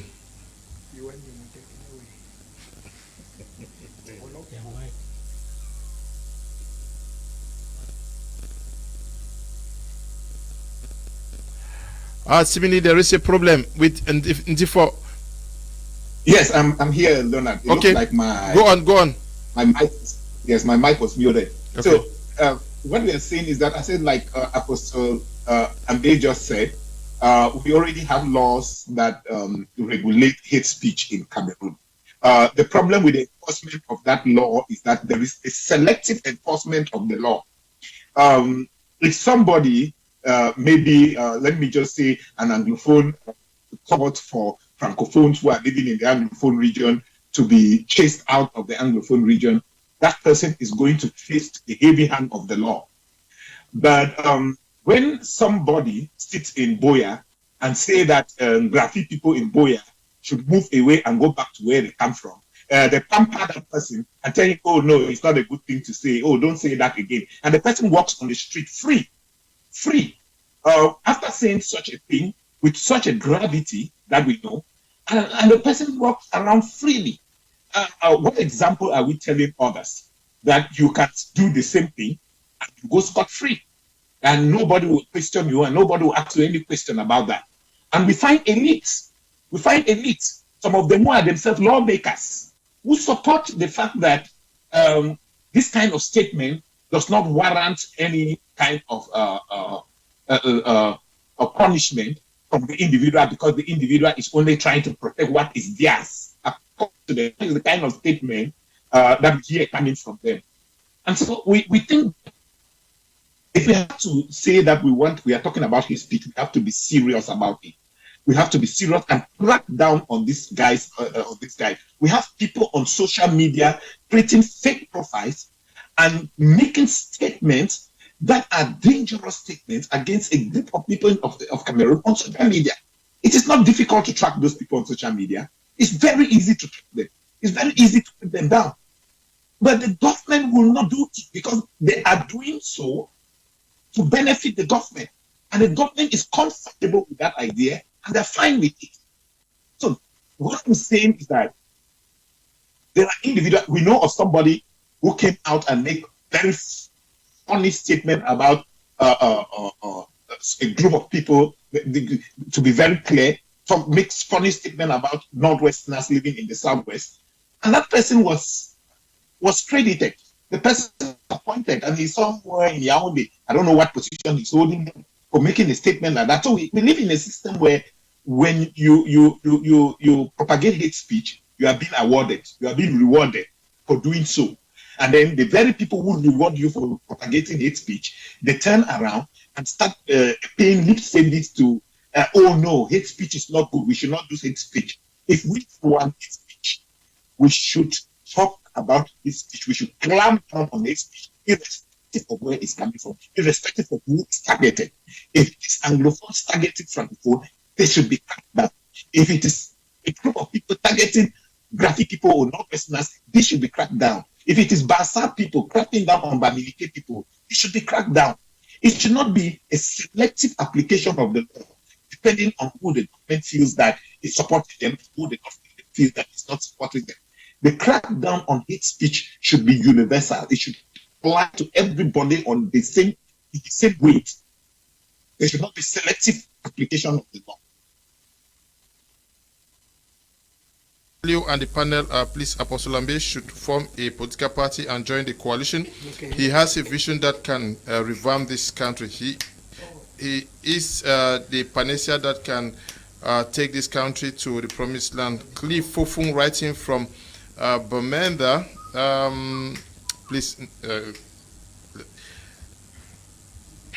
Okay. I will not take this. Good evening. To you guys, this is N.K. Ramos writing from Equatorial Guinea. Let the authorities visit public office during working hours and see what is happening. There are offices in Cameroon made of workers from the same village and family speaking with the mother tongue. The government needs to look into that. Thank you. Okay, stop calling. Just send a text, I'll read them. Good evening, Mr. Liu and crew. The Bilingualism Commission has not solved the issues of bilingualism. What are they doing with hate speech? They just want to stay relevant. On hate speech, personally, I do not think everything is addressed by the government policy and laws. People living together negotiate a social contract and live with it, okay? Dr. Tange Dennis Achiri, writing from Boya. Very good program. Thank you very much, Doctor. Hello, Joel, writing from Boya. Seemingly I will not be able to read the messages. We have to end at this juncture. I'll end by still making this plea that I really want to reach out to some people in Limbe, in Bamenda, and in Boya. Tico. I don't have... Tico and in prisons. Yes, and the prisons in Boya. I don't have what it takes to assist them. Please, if you think that you can join me, do. Someone was released recently at the Boya prison and called that he needed some money to be paid before he's released. I did what I could for him to leave the prisons, but I think that we can do more. Just join me these 2 weeks so that we can do what we can. Okay. Yeah, for those of you who have been asking after my book, The Winning Couple, I'm going to be having an agent that will be distributing in Bamenda shortly. I'm going to have an agent that will be distributing my book in Bamenda, and I will get you connected to the people. Okay. We can just say thank you for coming here, Professor. Okay, thank you very much for the opportunity. It's a privilege. And to you, Prince Joel, when next you are going to Susa, invite us. Thank you. Thank you very much for having me on the panel, Mr. Leo. It's always a privilege being on board. Special good evening to Nzifo Ferdinand and to those who watched in Bonaberry. Deputy, thank you for coming, you too. Yes, thank you, Mr. Leo. It's always a joy to be here. By the grace of God, we are trying our own small way to help better the nation. Thank you.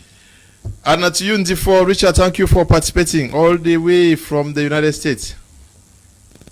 Thank you so much, Leonard, and thanks for always having me. It's my pleasure, and I always like to be part of the program. Leonard, just do make sure you invite me most often. It looks like you're always forgetting about me. I'll do that. Take the rendezvous tomorrow. We are going to be having the guys who will tell us how to make billions. They are going to be with us. Mr. Teke and his team are going to be here tomorrow with us. And we can only say thank you to you, Eli. Thank you to you, Desmond, and Joel, Bertrand, and everybody who has taken time to watch the program. David Tambe Bryant, we say thank you to you. Stay blessed. Bye-bye.